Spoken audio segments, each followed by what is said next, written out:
Assalamualaikum warahmatullahi wabarakatuh.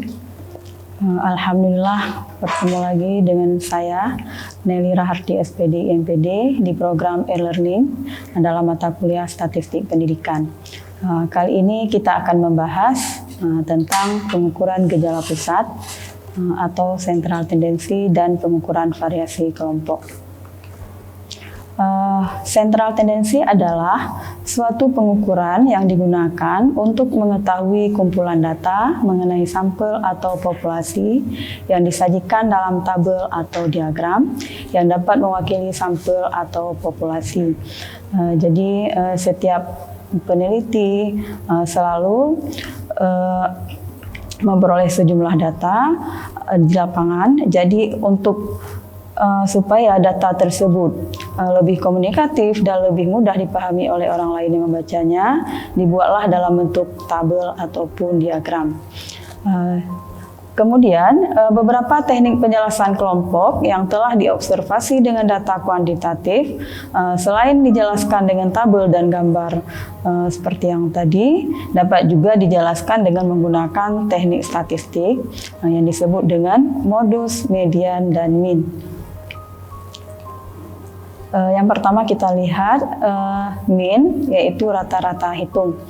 Mean adalah teknik penjelasan kelompok yang didasarkan atas nilai rata-rata dari kelompok tersebut. Rata-rata ini didapat dengan menjumlahkan data seluruh individu dalam kelompok itu, kemudian dibagi dengan jumlah individu yang ada pada kelompok tersebut.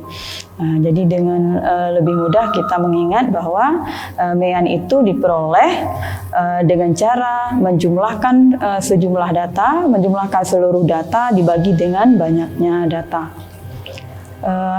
Ada data tunggal, rumusnya X bar sama dengan sigma XI per N, di mana XI adalah data ke I dan N jumlah data. Contohnya, nilai statistik dari 10 mahasiswa STMIC adalah sebagai berikut. Jadi ada nilainya 8, 6, 6, 7, 8, 7, 7, 8, 6, dan 6. Jadi cara menghitung mean-nya adalah kita jumlahkan seluruh data, kita bagi dengan banyaknya data. Jadi diperolehlah X bar sama dengan 8 tambah 6 tambah 6 tambah 7 tambah 8 tambah 7 tambah 7 tambah 8 tambah 6 tambah 6 sama dengan 69 dibagi dengan 10 orang mahasiswa. Diperolehlah rata-ratanya 6,9. Kemudian ada namanya data bergolong. Apa itu data bergolong? Data bergolong itu adalah data yang sudah tersusun dalam tabel distribusi frekuensi. Jadi ketika kita memperoleh data yang banyak, apakah ratusan, mungkin sampai ribuan kita dapat data di lapangan. Bagaimana data tersebut kita menghitung mean-nya agar lebih mudah, maka digunakanlah rumus untuk menghitung data bergolong, yaitu X bar sama dengan sigma FI kali XI per sigma FI, di mana XI itu adalah tanda kelas dari interval ke I, kemudian F adalah frekuensi interval ke I. Kita lihat contohnya, ini sudah disajikan dalam bentuk kelas interval. Jadi ada kelas interval pertama 36 sampai 43, frekuensinya ada 5. Kemudian kelas interval kedua 44 sampai 51, frekuensinya ada 4.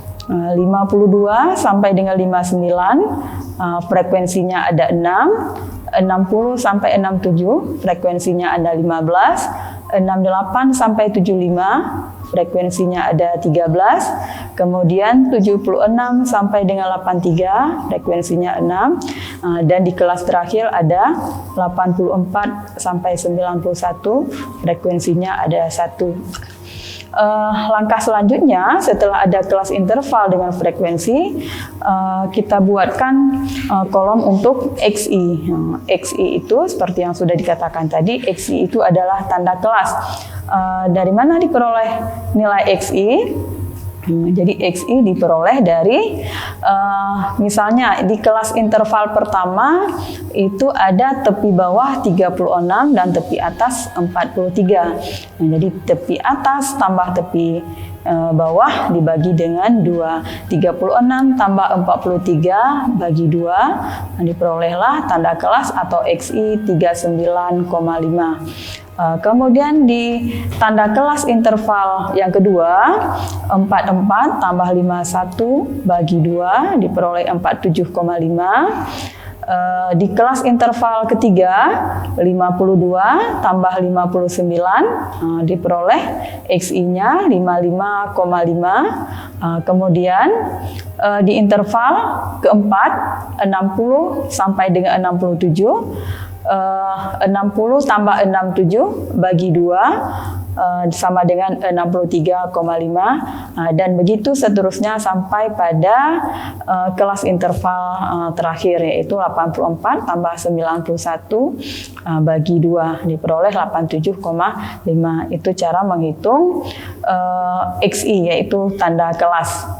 Langkah berikutnya baru kita membuat kolom untuk FI kali XI, frekuensi kali dengan XI tanda kelas.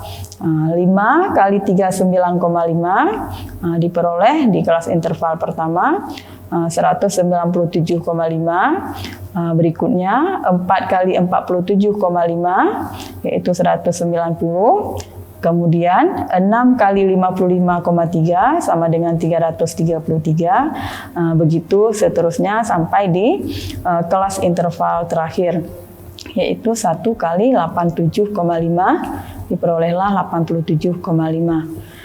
Berdasarkan persamaan yang tadi, jadi tadi persamaannya adalah atau rumus yang digunakan X bar sama dengan sigma FI kali XI per N atau sigma FI kali XI per FI. Sama dengan 3167, yaitu sigma daripada FI kali XI bagi dengan jumlah frekuensi atau jumlah data, sama dengan 50 dibagi dengan 50 diperolehlah X barnya adalah 63,34. Berikutnya ada namanya rata-rata tertimbang. Rata-rata tertimbang adalah rata-rata yang memperhitungkan frekuensi dari tiap-tiap nilai variabel. Rumusnya sama juga seperti yang tadi, X bar sama dengan sigma FI XI per sigma FI. Kita lihat contohnya. Jika 5 mahasiswa mendapat nilai 70, 6 mahasiswa mendapat nilai 69, 3 mahasiswa mendapat nilai 45, 1 orang mahasiswa mendapat nilai 80, dan 1 orang lagi mendapat nilai 56. Berapakah nilai rata-ratanya? Langsung kita buat dalam bentuk tabel. XI yaitu nilai yang mereka peroleh ada 70, 69, 45, 80 dan 56.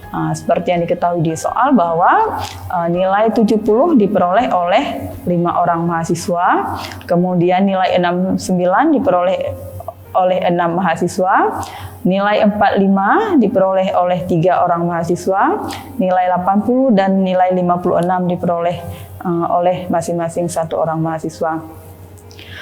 Kemudian kita buat kolom untuk FI kali XI, langsung dikalikan. XI kali FI 70 kali 5 350, kemudian 69 kali 6 414, begitu seterusnya sehingga diperolehlah jumlah FI kali XI adalah 1035.